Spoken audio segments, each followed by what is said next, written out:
Hey, how's it going? Phil Agostino here. And in today's quick training, we are going to cover how to make your resistance training shorter so that it can fit into any busy executive's life. Because we do need resistance training. And I hope if you're watching this and you've maybe followed me for a while, you know that weight training, strength training is not just for vanity. It is there for metabolism, for movement, and really it's to maintain strength that when you're in your 60s or 70s, hopefully your 80s, you are the guy that can't get out of the chair. You want to be able to live life to the fullest for as long as possible.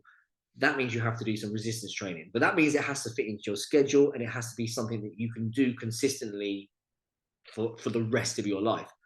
Far too many men get it wrong though. They do too much, they do it too often, and then they probably follow their plan for a little bit of time before realizing that it's too inconvenient. So let's fix that today. So our goal, I think, and this is going to vary for every one of you. I'm guessing you want to have a toned, strong bod. Kind of body that you can go on holiday at any age, take your shirt off, not feel self conscious. Hopefully, the missus looks at you and thinks you look good. And of course, it's strong and healthy and allows you to stay mobile and, be able to do the things you want to do for a long time. But that will vary for all of you. Now, we're going to cover time today, but I feel like there are three major problems. I want to jot them down so you can just be aware of the three problems that men have using resistance training to get the bodies they want. The first one is they often make it unsafe.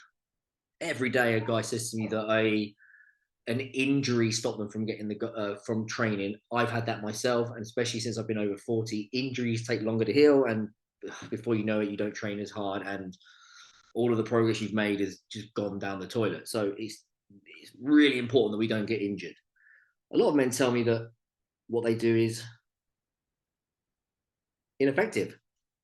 Is there anything more frustrating and like demotivating than spending time on something and not getting results? Have you ever been into the gym or spent time doing classes and personal training and then looked in the mirror and thought, I don't look any different, I don't feel any different, clothes aren't fitting better, not cool.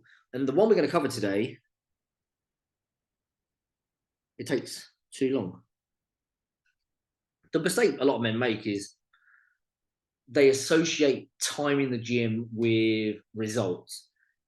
Doesn't always pan out like that. And there's a very quick kind of side aside. Um, I went from doing 6 days a week for a couple of hours at a time, sometimes longer, to 4 days a week, and I got better results. And I was reluctant to drop from 6 to 4 because in my mind, logically, I was like, how could 4 days be better? I just done 6 days for so long. It was like almost like I just couldn't get over the fact that maybe less is more.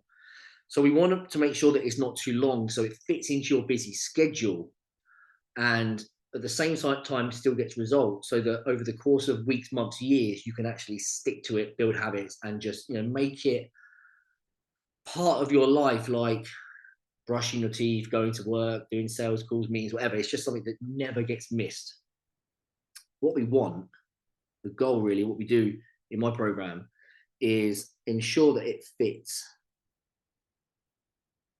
schedules. There's no point me giving a client a 6 day training split that's going to take 2.5 hours plus the commute, plus the shower and the stretching and the mobility. If they say to me, Phil, I can probably muster up half an hour twice a week or 3 times a week because it's better to do something than nothing. So I have to make sure we fix that problem. And there are some ways we can do it, which I'm going to cover kind of loosely here. Kind of have three things that we can do that make training sessions easier to fit the schedule and easier to stick to. We can remove the fluff. In bodybuilding, the fluff is referred to as anything you do that doesn't give you the results that you want. The best analogy I can give you is that if I said to you, I'm going to give you a job and I'm going to pay you 200 grand a year and you're going to do 20 hours of work, you'd be like, okay, cool, that's a pretty good gig. Would you do 30 hours or 40 hours or 50 hours if you knew there was literally no way in hell you're going to get more than that 200 grand? No, because it doesn't make any sense. Anything more than 20 hours a week is a waste. You can do the same with resistance training. You can train a muscle to the point where it's peaked. That's as good as it's going to get from a results point of view.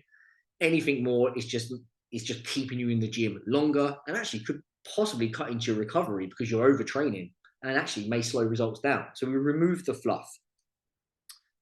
The next one, what we do is we use special methods or techniques. And there are ways to make the set shorter. So if we look at a set, like a set of squats, you might squat for a minute, have a couple of minutes off, squat for a minute, have a couple of minutes off. In fact, if you're squatting or deadlifting or doing some of those bigger movements, you may need 2, 3, 4 minutes off.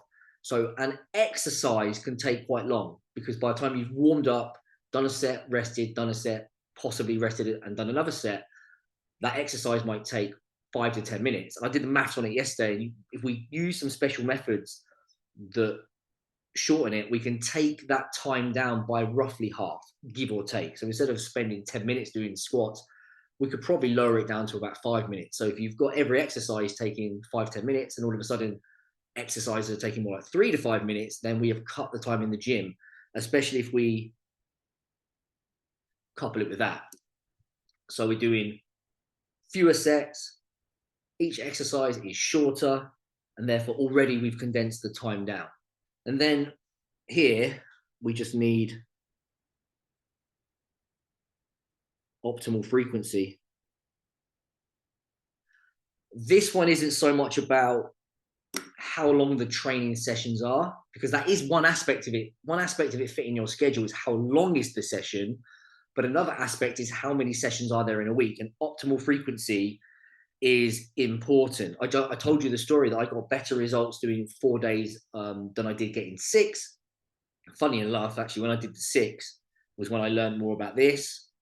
I actually took the special methods out because I was doing normal and special, which makes me somewhat special when I look back at it. It was just too much training, and that shortens it.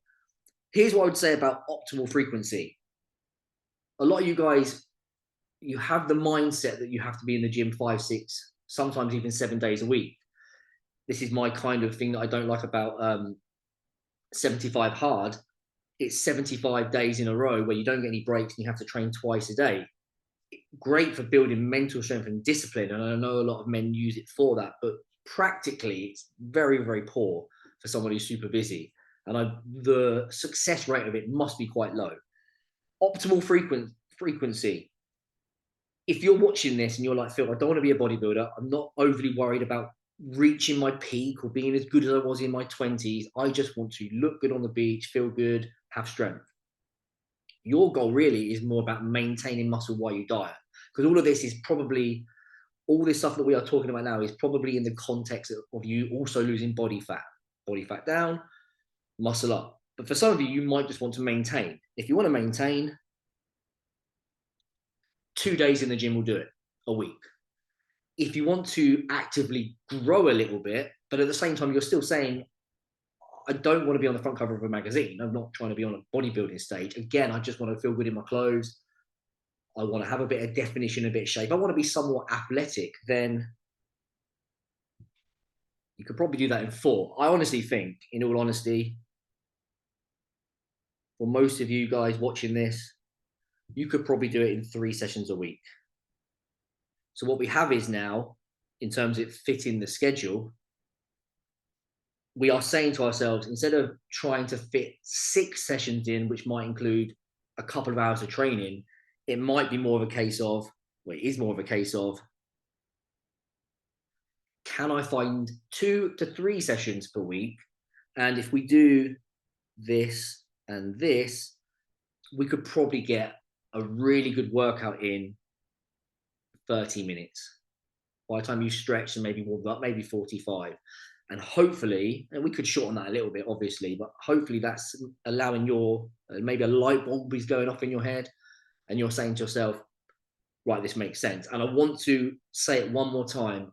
I don't care if you don't want to be a bodybuilder, you don't want to get, gain muscle, you want to be toned, shapely, you want to lose weight and be strong. You have to do the resistance training. So you have to now look at your schedule, and you might have the diary here over the course of a month, and you might have to go through it. I would recommend you go through it and just pencil in when you're going to do it, what day, what time, block it out, and do it. But hopefully, what I've taught you here makes that more likely, so that when you do this and you couple it with diet and hard work, you get that strong toned body that you want. Now, if you'd like some help with this, because this is something I do with executives every single day, and you'd like me to show you how to not only make it more time efficient, but also make it safer and effective, so that in 3, 6, 9 months, you can look in the mirror, because we'll get the diet right as well. And you can look in the mirror and go, I love how I look. I feel great, I'm healthy, and I've done it in a way that's sustainable. You've got a couple of options. If you're watching this on like a LinkedIn or Facebook, just send me a message saying body or comment. And if you're watching this on my website, just use the button below, click it, it will take you to a calendar. You can book in a fitness audit with me, which is about 10-15 minutes, where we'll go through, what have you done in the past, what you're doing now, what your struggles, what your goals, and we can see if I can help. I hope that helps though.